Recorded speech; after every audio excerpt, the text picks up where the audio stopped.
This is World Comics Review, and that Suntory Red certainly does you some good.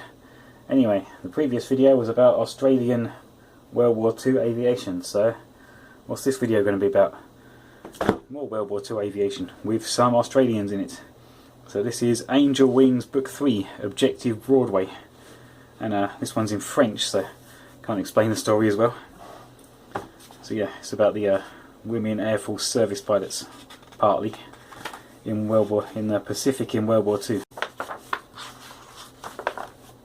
Right, so we start off with some propaganda coming out of Radio Tokyo, which American pilots are listening to disinterestedly, and we get, I guess, they are evacuating this airfield against the Japanese advance and setting fire to the planes.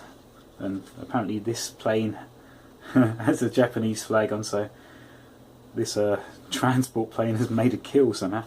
Perhaps that was in a previous book. And we keep cutting to these two women who have got lost in the jungle somehow. We've had to a vampire and a monkey. Well, she has. This one's not too keen. And also flashbacks to before the war, I guess, at the beach somewhere in California. And she was a target drone pilot for the actual combat pilots. Jumping back to the war, there's a Thunderbolt and a P-40 on patrol when they spot another American plane, apparently, which starts opening fire. It's actually a captured. The Japanese have captured this plane and they're using it for surprise attacks. And yeah, that gets away. These women are now eating leeches. And the Americans, and some of them are veterans of the Chinese campaign from before America joined World War II. China was at war with Japan, and American volunteer pilots went there to fight for the Chinese nationalists, the Kuomintang, I think it was called, or was that only in the Chinese Civil War? So yeah, some of them are veterans of that campaign. American Special Forces are making a landing on the Japanese airfield. Cut to the daytime, and the Japanese, I guess, are counter-attacking, and the Australian Spitfires are assisting the Americans with air support. The women have to swim across the river. They find a B-25 from the Bridge Busters, which has crashed. They're checking out the plane, and one of the crew only got this far before ants completely devoured him. Another cut across. It keeps jumping around in time, I think. There's a modern Japanese hi-fis look just like this. Right, so the Special Ground Forces, the don't know what they were called, the Chindits maybe. I think they were the Chindits were the British Empire ones. I guess the Americans had their own ones. I don't know what they were called. This transport plane is dropping supplies for them, and they're under heavy attack from the Japanese. And obviously there's plenty more parachutes already. They see an American plane approaching, Mustang approaching, but it's actually the Japanese captured one, which has been able to sneak up on the American planes and attack them. So it brings down one supply plane. This guy in his P-40 chases it, but I guess it gets away again. This is another time jump. This woman is holding a machete to a pilot's air crewman's neck.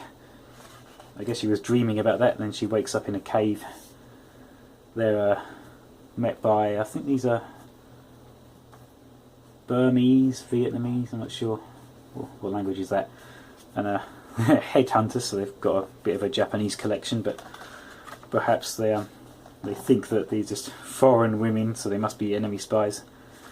But a Chindit, or the American Chindit, is leading them. They get to the Burmese, Vietnamese, whatever village. It was called Indochina back then. The pilots are off on another mission, Japanese anti-aircraft. But this guy's got a huge cannon in the front. What's this plane called? It was like the A-10 before the A-10. The World War II version of the A-10 had a light tank cannon in the front of it. This guy's had a nasty encounter. His plane's completely covered with oil. An early helicopter, which they seem kind of surprised by. What the hell? There's some English, what the hell? So yeah, an early helicopter comes to pick up the women from the village, but just as the pilot steps out, Japanese attack. Yep, Banzai attack, so they're running for cover. The Burmese villagers are fighting back. Here comes the Japanese bombers. Just as they bomb the village, the Australian Spitfires turn up and start making short work of the bombers. These women have to, oh, the Chindit leader got badly injured.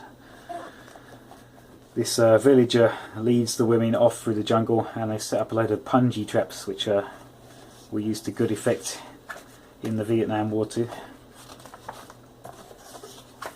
They're left on their own, go on for the jungle a little bit more and spot Japanese faces through the trees.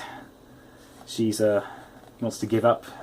She'll kill her if she doesn't, but then they hear American accents, and these soldiers are actually Nisei, or the Japanese second and third generation immigrants to America who were put in prison camps but later allowed to join the American military. Although I'm pretty sure they only fought in Europe and not the Far East. I don't know. Anyway, they get to a very punji trapped fortress, and Australian short takeoff plane can finally pick them up. And then we jump to San Francisco. And I guess there's some espionage activities going on too. Maybe she's a spy. I guess she's poisoned this guy and she's robbing his stuff. And yeah, perhaps this is before or after the war, or after they get back to America. I don't know. Can't read much French.